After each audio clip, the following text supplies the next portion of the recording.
चलिए आपको एक बहुत ही प्यारी कहानी सुनाते हैं जो आपको मोटिवेट करेगी।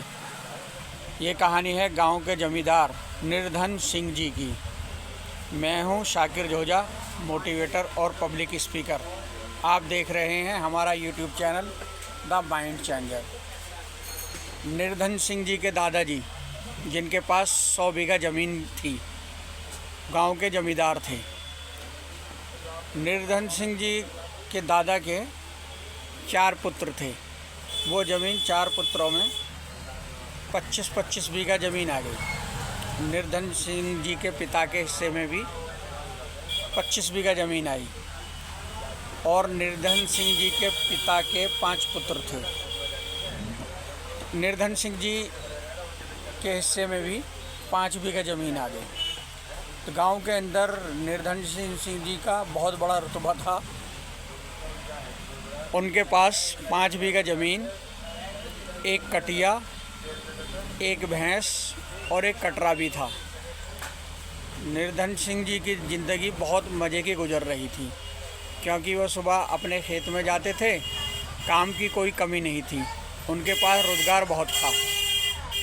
अब उनके 5 और 4 बेटे 5 पुत्रियाँ थीं, जो आहिस्ता आहिस्ता बड़े होते जा रहे थे।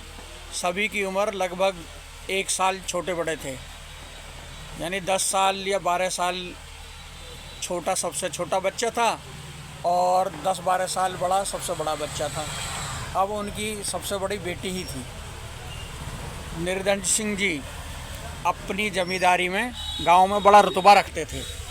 गांव के सभी लोग उनकी इज्जत करते थे, क्योंकि वो ज़मींदार जो थे, 5 बीघा के ज़मींदार बहुत बड़े ज़मींदार थे।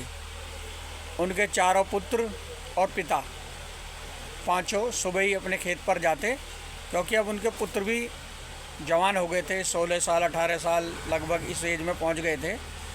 पुत्र और पिता पाँचों मिलकर अपनी 5 बीघा ज़मीन में बहुत कड़ी मेहनत किया करते थे।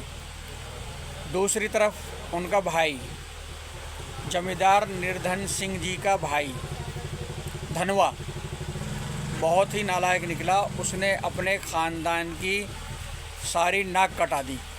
वो अपनी ज़मीन बेचकर शहर चला गया। अब निर्धन सिंह जी को इतना बुरा लगा कि अपनी पुश्तैनी ज़मीन बेचकर धनवा शहर चला गया, क्योंकि धनवा ने शहर में एक प्लॉट ख़रीदना था, जिसके लिए ज़मीन बेचना ज़रूरी हो गया था। निर्धन सिंह जी को ये बात इतनी बुरी लगी कि उन्होंने धनवा से ताल्लुक़ ख़त्म कर लिए। धनवा जिंदा है मरा है कोई मतलब नहीं, कोई आना नहीं जाना नहीं, कुछ नहीं। उन्होंने धनवा को मरा ही मान लिया कि जमींदारी छोड़कर शहर में जाके मजदूरी करेगा, क्या करेगा। पूरी बिरादरी में इज्जत ख़त्म कर दी।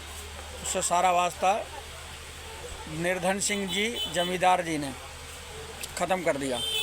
उधर धनवा शहर में जाकर एक प्लॉट ख़रीद लेता है और उसमें नीचे दुकानें बनाता है, ऊपर मकान बना लेता है। अब धनवा कुछ आता तो था नहीं धनवा को।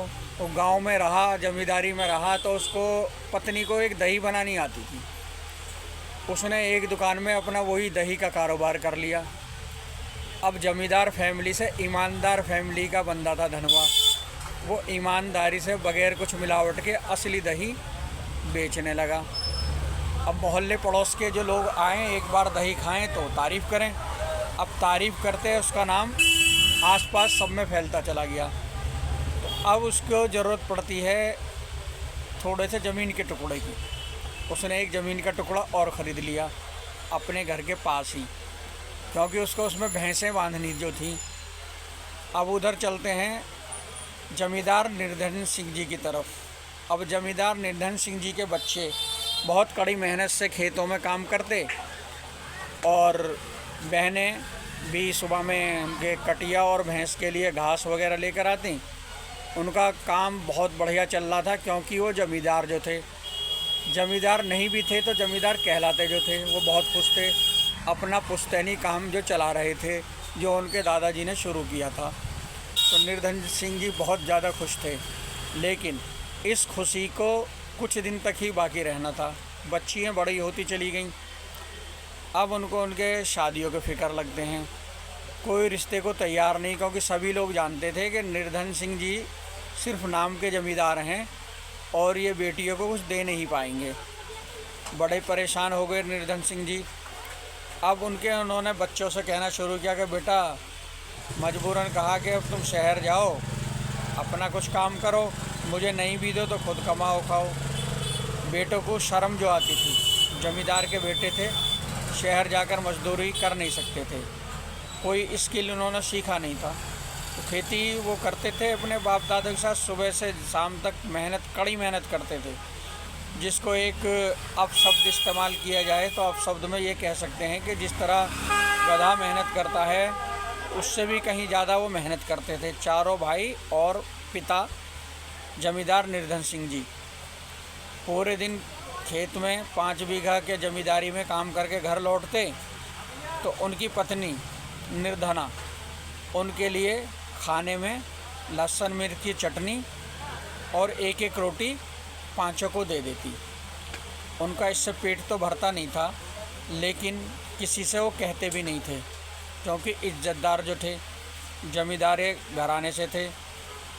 5 बीघे ज़मीन के अंदर पूरी फैमिली मेहनत के साथ काम कर रही थी, लेकिन अब उनकी परेशानी बढ़ने वाली थी। उनकी पत्नी निर्धना बीमार हो गई, जिसकी बीमारी की वजह से उनकी भैंस भी बिक गई, कटिया कटरा भी बिक गया। हालत बद से और बदतर होते चले गए। अब उनसे रहा नहीं गया। जमींदार जी कहते हैं पुत्रों से कि जाइए शहर में जाके ही कुछ काम कर लें, लेकिन बेटे किसी कीमत पर जाने को तैयार नहीं थे। वो कहते थे हम और कड़ी मेहनत कर लेंगे, हम जमींदार फैमिली के हैं, अपनी ज़मीन में और ज़्यादा मेहनत करेंगे। उन्होंने और मेहनत शुरू कर दी। सुबह ही भोर हुए उठ जाते और जब सूरज छिपता जब घर आते। इसी तरह उनकी लाइफ गुजर रही थी। लेकिन जमींदार निर्धन सिंह जी की परेशानी बढ़ती जा रही थी। अब निर्धन सिंह जी इतने परेशान हो गए थे कि वो आत्महत्या करने के लिए ट्रेन के आगे कूदे, लेकिन उनका वहाँ भी नसीब ख़राब कह सकते हैं। एक शख्स ने उन्हें पकड़ के वापस खींच लिया। निर्धन सिंह जी से बोला कि आप ये क्यों कर रहे थे? उन्होंने कहा मेरे 9 बच्चे हैं, मैं परेशान हूँ, ज़मींदार हूँ, किसी के यहाँ मजदूरी नहीं कर सकता, तो बच्चियों की शादी करनी है, वो मैं नहीं कर पा रहा हूँ, इसलिए मैं आत्महत्या कर रहा हूँ। उस शख्स ने समझाया कि शहर के अंदर सेठ धनवान रहते हैं, उनके यहाँ हर साल वो उनकी शादी कराते हैं जो शादी कराने लायक नहीं है, आप उनसे जाकर ज़रूर मिलें। तो निर्धन सिंह जी के समझ में आया कि आत्महत्या से अच्छा है बेटियों की शादी कर देते हैं। तो सेठ जमींदार निर्धन सिंह जी सेठ धनवान के पास पहुंचते हैं। अब सेठ धनवान अंदर थे। वो दरबान से कहते हैं मुझे सेठ धनवान से मिलना है। तो धनवान को कुछ सुनी आवाज़ सी लगती है। वो खिड़की से झांक कर देखते हैं सेठ धनवान। उन्होंने देखा है तो हमारा भाई है। तो गेट कीपर जब अंदर जाके सेठ धनवान से कहता है कि आपसे कोई मिलने आया है, वो पूछते समस्या क्या है। तो सेठ धनवान को गेट कीपर बताता है कि वो परेशान हाल है, उन्हें बेटियों की शादी करनी है, तो मदद के लिए आए हैं। तो सेठ धनवान जानते थे कि अगर मैं इनसे मिलता हूँ तो ये नहीं लेंगे और वापस चले जाएंगे, इसलिए उन्होंने मिलने से मना किया कि उनसे कहो सेठ धनवान मिलना नहीं चाहते, लेकिन आपको ये थोड़े से पैसे देते हैं कि बेटी की शादी की तैयारी करो, सारा खर्च सेठ धनवान उठाएंगे। अब जमींदार निर्धन सिंह जी अपना घर की तरफ लौटते हैं। घर पहुंचते हैं, बेटी की शादी की तैयारी करते हैं। 2 दिन बाद धनवा ट्रकों में सामान लेकर घर पहुंचता है। सेठ धनवान बताता है, अपने भाई से गले मिलता है, तो निर्धन सिंह जी गले लगा लेते हैं और रोने लगते हैं। धनवा कहता है कि भाई मैं सेठ धनवान ने इतना ही कह पाता है। तो निर्धन सिंह जी कहते हैं आगे मत बोलो। आंसू आने लगते हैं, रोने लगते हैं निर्धन सिंह जी कि जब तूने खिड़की से झांका था मैंने तुझे देख लिया था। इतना कहते हैं, दोनों भाई बहुत रोते हैं। अब इस कहानी से शिक्षा क्या मिलती है, अगर आप गौर देंगे तो शिक्षा ये मिलती है कि ज़मीन के अंदर काम करने वाले अधिकतर लोग बेरोज़गार हैं। एक पिता के 4 पुत्र हैं, तो उनको लगता है हम खेती में काम कर रहे हैं और ज़मींदार हैं। ये सच नहीं है, ये बिल्कुल प्योर झूठ है। वो बेरोज़गार हैं। बेरोज़गार इतने ज़्यादा हैं कि आप 5 बीघा ज़मीन में आज कुछ बोते हो तो 6 महीने तक 2 या 3 दिन ज़रूरत पड़ेगी पानी लगाने को या खाद या दवाई लगाने को।